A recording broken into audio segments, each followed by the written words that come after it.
How do I know if I'm getting better? So what I would ask you is, how can you measure yourself? Like, how do you know where you're getting better? We have a way that will help you to be able to know today if you're better than you were. And it sets you up for the immediate future to find out if you're better.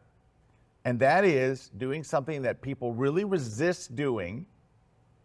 And I'm going to give you a little option here that might help. Number one, go flipping create a portfolio of your work.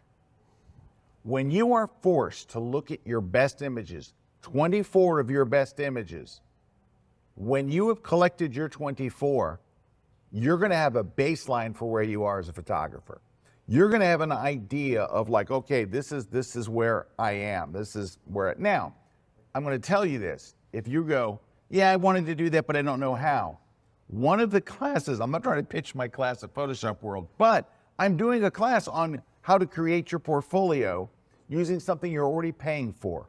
So included in your Adobe photography bundle or whatever bundle that you have, whatever Adobe subscription you have, it's included. There's a thing called Adobe Portfolio. They're templates, and you just go and create your thing. It is, I don't want to say it's tricky, but I'm saying if you watch my class, it will be very helpful. Yeah, it will once you really get by helpful. the little gotchas. There's a little gotchas in it. Like there's some UI things that Adobe could have done a lot better.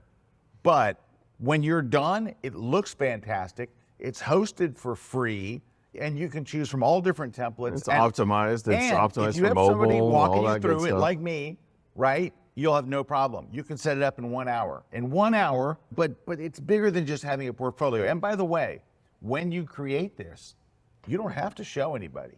You don't have to post it online.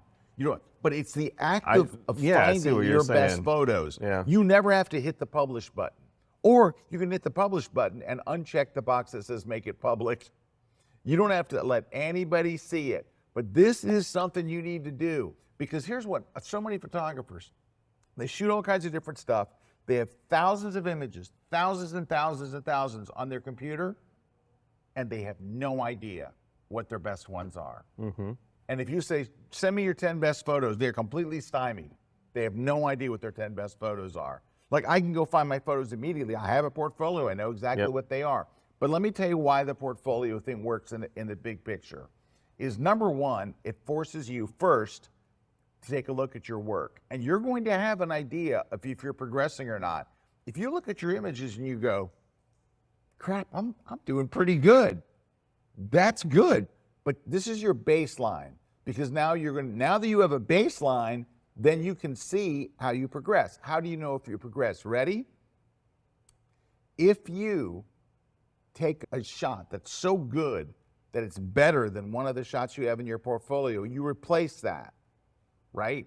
So the idea is I put up my best 24 shots, and then the next year, I'm trying to shoot shots that are better than that. And every time I shoot a better one, I'm going to replace one. If you get to the end of a year and you've never replaced a shot in your portfolio, you're not really progressing with your photography. So what this whole portfolio thing does is it really does give you first an idea of where you are now. It sets you up for the next year so you can see how you're doing, and it gives you a very measurable thing where you can see, I replaced 6 photos this year. That's pretty good. 25% of my portfolio or whatever got upgraded. That's pretty good. You have a year where you replace 6 photos. That's a hell of a year. And who was it?